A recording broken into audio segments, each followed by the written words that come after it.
What's going on, guys? Lawrence Form coming in today with another video. In today's video, man, we're doing day 8 observations from day 8 at Lions Training Camp. I did day 7 earlier.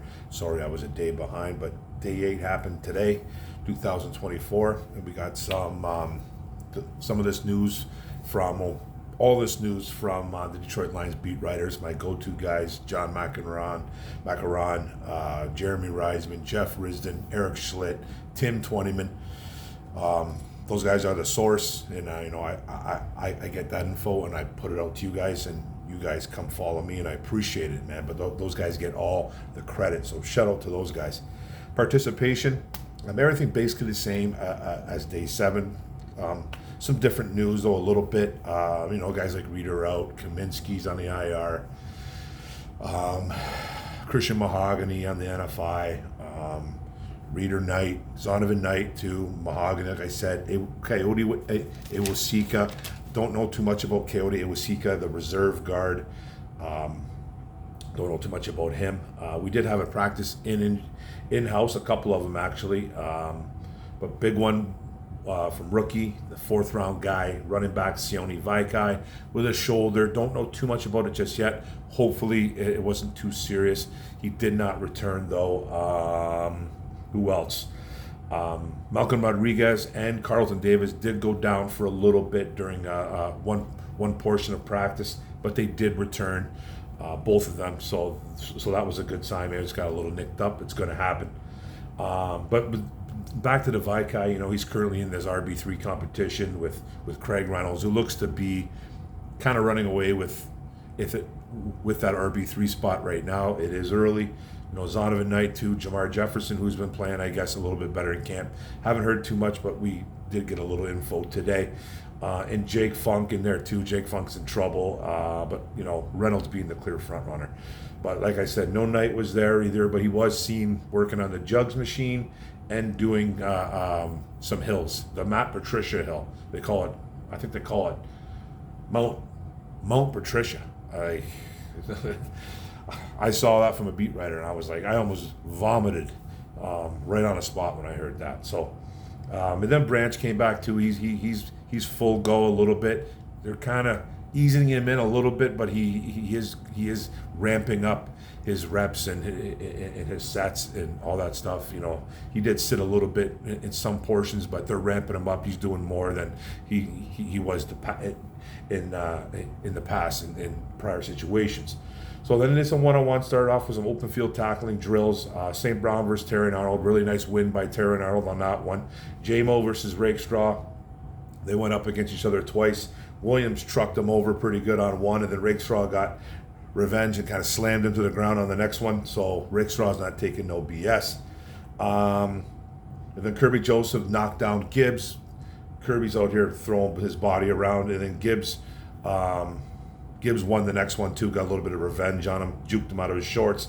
And then Meek Robertson dominating too out there, beat Khalif Raymond twice. That kid's tough. All 5'9" of him. Not even making fun of him because of his height. I don't care, but he's a tough kid, no joke, man. This kid is, I don't know, man. There's something about him. He's got some swagger. He's gonna have to earn a spot on with the 1s and the 2s and stuff like that. But he's a clear backup. He's a clear backup who's going to get a ton of playing time. Who's even going to start in some situations too. So I really like this kid a lot, man. He's a tough nut. And then Vaikai and Fountain did well early before Vaikai went down. Fountain's just tearing it up too, playing both offense and defense. These guys, during those one-on-ones, showing out. So that's what you want, especially guys that are that were 4th round picks. Fountain's a guy that came on as a tryout guy too. You know what I mean? They just got a free agent signing for low money, and these guys are really showing out, and I like that. Anzalone beat Laporta on a one-on-one. They went 1-for-1 though, and then Montgomery ran by Jack Campbell just kind of left Jack Campbell in the dust on a nice juke move by the 225-pound running back, who's not really. It's funny, he's a 225-pound guy, but he's not going to run you over much. He will put his head down. He will put his head down. He always kind of falls forward, when he gets tackled. But he's a guy that has got some got some nice feet for a 220, 225 pound kid. And then the blocking drills, Laporta showing some strong blocks out there. He went up against Moore, beat him. Barnes did blow by him at one point. Then guard Kevin Zeitler got bullied by Levi and Ruzarike, drove him backwards. I haven't heard a lot of great things from Zeitler so far, and I'm not going to say he's bad because he's not. You know, he's one of the more consistent guards in the NFL. He is 34, 35 years old though, and I haven't heard too much about him dominating anybody just yet. I've heard a lot of McNeil pushing him around, and I'm not saying it was a bad pick because I think he is. When we signed Zeitler and we let Jackson walk, I thought there were two different breeds of guards. Zeitler's more of a finesse kind of pass blocking type guy, not that great in the run department, can do it obviously, has started many games in the NFL. And Jonah Jackson was more of that road grader. He would get in your face, he was mean, he was a little bit nasty, better run blocker than he was a pass blocker. So, you know, and then bad news from Jonah Jackson, he's going to miss probably he could possibly miss the first week or two of the season. He's got a shoulder injury that happened in LA when he went to go join the Rams. But anyways, back to Zeitler, you know, I need to see him I need to hear more better things about him. He's the obvious starter. No one's replacing him, but he needs to be a little bit better. And then one-on-one passing drills, Robertson locked down Antoine Green. More Robertson, good news. And then Sudfeld with the second team. That's 2 days in a row, by the way, guys. They were flip-flopping at one point with Hooker and Sudfeld doing second, third team, but this is Sudfeld's 2 days in a row doing second team. Goff did make two good throws at the start of it, then Sudfeld came in with no completions. A completion to running back Craig Reynolds, and then a wide receiver Caden Davis, who's looked really strong in the open field, making guys miss. Caden Davis is having a great camp too. And then Hooker came out blazing, firing his first shot, a missile to Caden Davis, completion, but then missed on two straight. He faced heavy pressure from Mitchell Agude, and then an incompletion to tight end Shane Zylstra. Wide receiver Caden Davis is shining, like I said. This guy was a trial player, if you remember, when we brought him in months back. He's taken every opportunity, and he's doing really good right now. And he's in that mix for that wide receiver 5. Running crisp routes. He's very reliable. You know, he's made multiple big catches, and, you know, a touchdown from Sudfeld in the red zone. And then, you know, he's not going away anytime soon. And he knows that, you know, I'm not saying that this wide receiver room is loaded, because I don't think it is. You know, I like our 1s through 4. You know, obviously Amon-Ra is a stud. JMO, I think, is going to have a better year. And then 3 and 4, you know, we got some competent guys. We got guys like Khalif, Donovan Peoples-Jones, who showed some big numbers in Cleveland at one point. But that 5, 6, that is up for grabs. And Caden Davis knows this. And he knows that preseason's coming up, and it's an audition for other NFL teams, not just the Detroit Lions. And then back to the red zone. Defense won early. Goff to Fountain. Davis with some good coverage, incomplete. Touchdown run by David Montgomery later on in that. They didn't really do much that first team on that first period. Then Arnold had a nice pass breakup on the first team. Rakestraw with an interception. That's his second one in 2 days on Sudfeld. Kid's balling. Rakestraw was playing really well. Once those pads came on, he got a little bit different, man. The attitude changed a little bit. And then second team, the O bounces back. Sudfeld with 3 touchdowns in this period. Gibbs, Shane Zylstra, and then Caden Davis again. Hooker, he had a scramble for a touchdown at first. You know, there was one reporter saying that they didn't know if he got in. You know, then I went to 2, 3, 4 other outlets, like I always do, and they kind of confirmed the touchdown. So I went with the majority rules. So he had a scramble for a touchdown. You know, he's a guy that can tuck the ball, put his head down and run. He has that capability. Then he threw a touchdown to Donovan Peoples-Jones.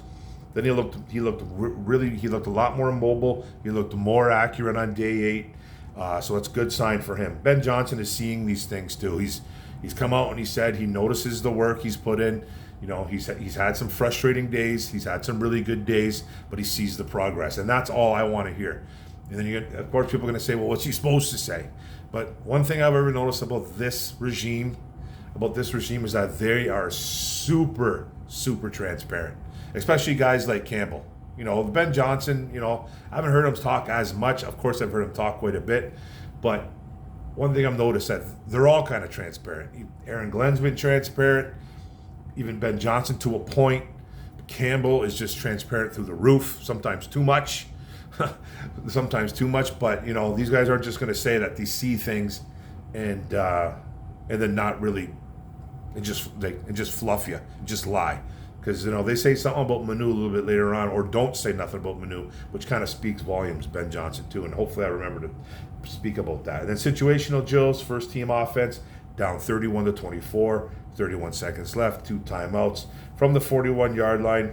Carlton Davis, he was on coverage with JMO deep, and then this was another report that said it was good coverage. There's like two or three saying good coverage, and then another 2 or 3 saying that there was a penalty. A penalty was thrown, but some are saying it wasn't, some are saying it was. So, you know what I mean? I'm kind of going with, what did Davis do? Obviously, I wasn't there, so I couldn't tell you.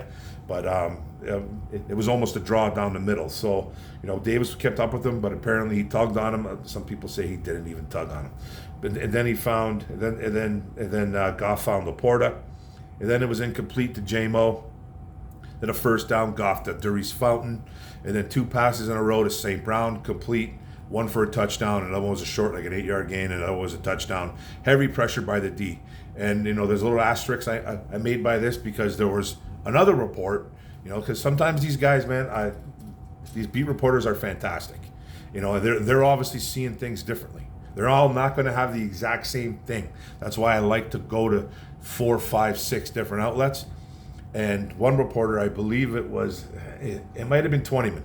I don't want to, I don't want to put that in stone, but it might have been Twentyman. He said that Levi Onwuzurike and Aiden Hutchinson had sacks on that first team offense, but Campbell let them play through. They do that a lot because obviously they're not going to hit the quarterback. You can't hit the quarterback or you're in all kinds of trouble, like from Campbell.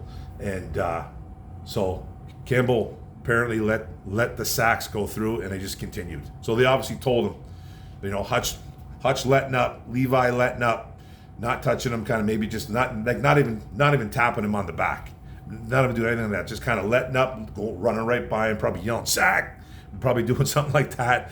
But yeah, Campbell let him run through. Then there was a touchdown. There was another completion. So I think the defense won that one. And then second team offense, Sudfeld came on, 2nd and 15. Tom Kennedy for 10 yards. It was incomplete. Another one to Tom Kennedy. Then it was a 4th down, pass breaker up by Melifonwu. End of the drill for their second team. Second team offense struggled a little bit today, guys. Then third team, Hooker in, own 30, 133 left on the clock. Penalty to the D, free 5 yards, and a hooker to Zylstra, first down. Spike ball, completion to running back Jamar Jefferson, first down. Hooker to wide receiver Jalon Calhoun, 9 yards, and then ran the ball. I think he got the first down, Hooker, and then it was a hurry up, and then Hooker interception by linebacker Malik Jefferson, who's made some plays back to back so far over here. And this is a guy that's trying to latch on to a team who's gone on 6 teams in 6 years. That's hopefully he can stick around with Detroit for a year or two. But he's a guy that's going to take a lot for him to make this team. And then some quick hits, rapid fire, whatever you want to call it. Jake Bates drilled Khalil Dorsey on a kickoff. Oops. Knuckleball kick. He was, if you remember about Jake Bates, man, he was a kickoff specialist in college. Never even attempted a field goal. Kickoff specialist, I think at Arkansas. I want to say Arkansas. I could be wrong on that school. I know I've written it down somewhere, but he didn't even attempt field goals. He was a kickoff specialist. So Dave Phipp, special teams coach, was trying some new things with him, and he kind of had a little bit of a rough day. He had a bit of a rough day, so we'll take that with a grain of salt too. Then hurry up drill. He hit a snag. He hit a snag. Try to get a field goal attempt going. Very disorganized there. Missed field goal by Jake Bates. Campbell voicing his displeasure. He rallied the troops together. They were having they're on a few sloppy reps in a row, and he stopped practice, got everybody together, kind of reamed everybody out. Kevin Zeitler saying, hey, he just told us we need to be better. We just need to be better. Doesn't care how hot it is. He doesn't care what time it is. Doesn't care who's tired. It's just time to be better. And the boys got on board and had a better practice. And then JMO, Montgomery, St. Brown, and Gibbs all getting reps at kick returner as well. So they're trying new things, man. This new kickoff rule, we're going to see a lot of different things going on in the NFL. Lots of flags and miscues at practice today. That's obviously when Campbell brought in everybody and was like, get your head out of your asses. Let's go. And then Fountain, probably the catch of the day. He had a really nice catch down the right sidelines with cornerback Terry and Arnold all over him. The coverage couldn't have been better, but Fountain somehow caught the football. So good coverage by Arnold. Just one of those ones where you just throw your hands up. You're like, oh, man. And Arnold's got to forget about those things, and hopefully he does. Running back 3, like I talked about, Craig Reynolds is holding down the roll. He looked good again. Long catch and run for a score. Even vet Jamar Jefferson, who I've been talking about, who haven't heard a lot of news, he's having a good camp. Apparently, that just came out. First I'm hearing this, which is nice. Having a good camp. Honestly, it's the first time though I've heard it, and it's going to be really tough for him to make this squad. Unless Vaikai goes down, he's looking at running back 5, and they're not going to carry 5 running backs. They're probably only going to carry 4, and then Jefferson would either be a practice squad guy or he'd be released. But he's having a decent camp, I guess. But Vaikai's still in the mix. He's just got to be evaluated on that shoulder. Melifonwu is still doing first team duties on safety. He's switching off the bench. So he's the first guy off the bench. I like to call these guys safety 3. Not really, free safety, strong safety, whatever he's going to play. He's a guy that's literally going to come off the bench. That first safety off the bench. So first and second team looks as well too. Brandon Joseph getting second team D looks, a guy that I really like as an undrafted free agent we brought in last year. UDFA's Maurice Morris and Logan Strickland on third team defense as well at the safety position. Maurice Norris, he can play some cornerback as well too. And then Rakestraw getting second team looks on second team D as an outside corner. He's getting, and then really a fixture there. He's really been a fixture on the second team as an outside corner.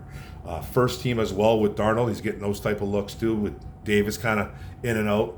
And then he's getting, when the third team comes around, he's getting a lot of nickel reps. So he's getting those first, second, third team reps, man. They're trying to find his niche. And he's looking like a ball hawk early so far. O-line, you got to remember, Netane Mutai, I don't know if I'm saying his name right, on IR. Kind of a big loss for the Lions, man. An offensive guard, a guy that can play some ball and be a good reserve, hopefully. But he's on the IR. And then no Coyote Owasika, too. So they were short on inside guys. Second unit was Connor Galvin at left tackle, Dan Skipper at right tackle. They moved Colby Sorzel to right guard, something they did last year. Ike Bacher, the newcomer, who's playing some left guard, and Michael Neese kind of is in his backup role at center. Sorzel also seeing lots of rep at right tackle in the third team as well. Short old lineman like I talked about. Then Jamar Jefferson, some more news. Hey, some news about him. Juked out Melifonwu on one play. Block linebacker Jack Campbell stonewalled him apparently in pass protection, and then beat linebacker Derek Barnes, who had him in coverage for an easy route win.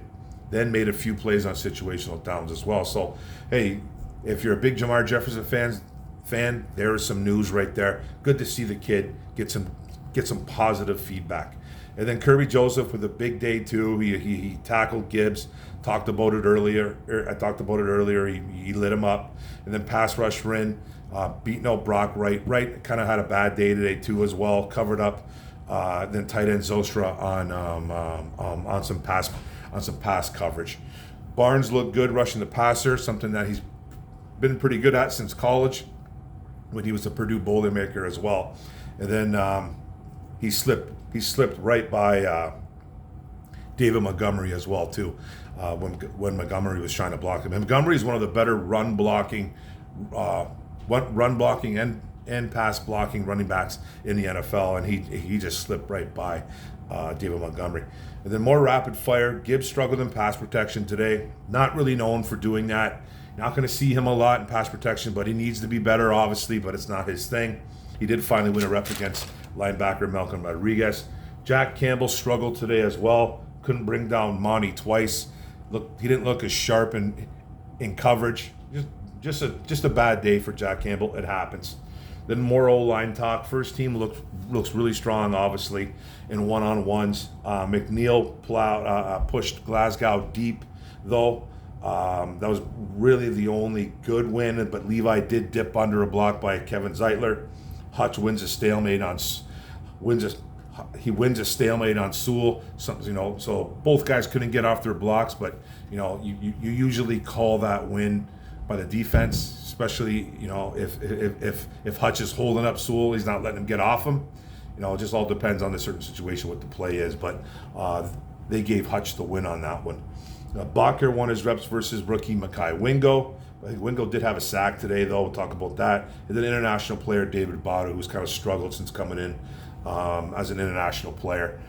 He hasn't really done much defensive tackle, David Bada. And then Sorsdal had some wins over Pascal and Mitchell Agude, but lost to Nate Lynn, who had a really good day as well, too. Nate Lynn's been actually playing pretty well. He's a William and Mary guy.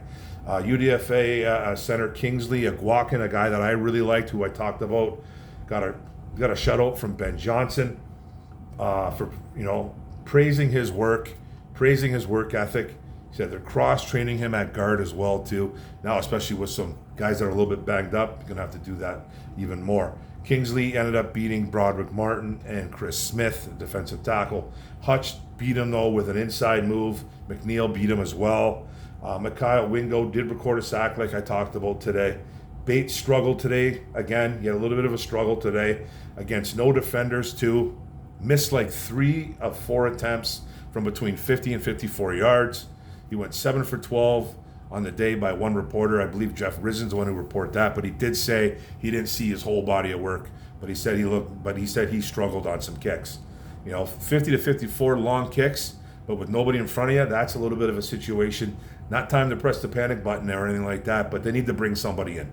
I don't know what's taking so long. Bring him in. Give this kid some mental rest, some physical rest as well. Melifonwu, Norris, Barnes, Kirby Joseph, Sean McCann standing out too. I've talked about this too. Melifonwu was locking down some players in coverage. He did lose one to Zostra though. Had a pass breakup and a victory in a pass rush with a bull rush versus Laporta. He's having a solid camp. That was Norris right there with some good positive feedback that's in the green. Pass rush, forcing overthrows, which is Barnes, Gibbs, and did beat him on a coverage rep though. Talked about that earlier. Sorry if I'm repeating myself.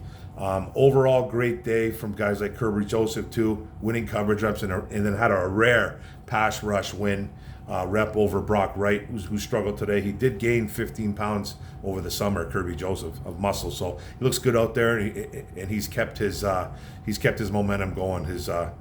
He hasn't lost any speed or lost a step or anything too, so he's comfortable putting on a few pounds. And then Sean McCann, he's probably the best pass protector of the tight end unit. Even got a open on a route, but the ball was thrown behind him. So Sean McKeon's turning some heads a little bit too. Rough days were running back Jake Funk and Shane Zylstra. Funk, this pass pro is atrocious. He lost over 5 matchups on the day. One reporter, I believe it was Risen again, saying that you don't hear that much about guys losing 5 in a day, but he did, man. He needs to work on his pass pro. He's a guy that's going to get caught anyways. Shane Zylstra blocking has been pretty bad too. Not one win today. You got to remember about Shane Zylstra. He is not a run or pass blocking tight end. He is strictly a receiving tight end. That's what his worth is. But he needs to be better in the pass pro because Mitchell can do a little bit of everything. Mitchell is not. I don't think Mitchell's as good as Zylstra in the receiving department. But Mitchell is a very good blocker. So, and then Nate Lynn. I'm going to probably pretty much end it off with some Nate Lynn stuff, maybe some Connor Galvin stuff right here. Nate Lynn as an undrafted free agent, a William and Mary guy. He's turning heads. He beat Giovanni Manu twice for sacks. He beat Connor Galvin, another UDFA. Flushed Sudfeld out into a sack. Mitchell Agude cleaned up, had that sack. He beat Bodker, who just brought in from as a free agent. He was a Buffalo Bill not too long ago. And then he had a draw with Colby Sorsdal. They were teammates in college, went to the same school. And then Calvin, Connor Galvin getting some love as well too from Ben Johnson. And praising Sorsdal. Said nothing about Manu. I know one of the beat writers were like, the silence was.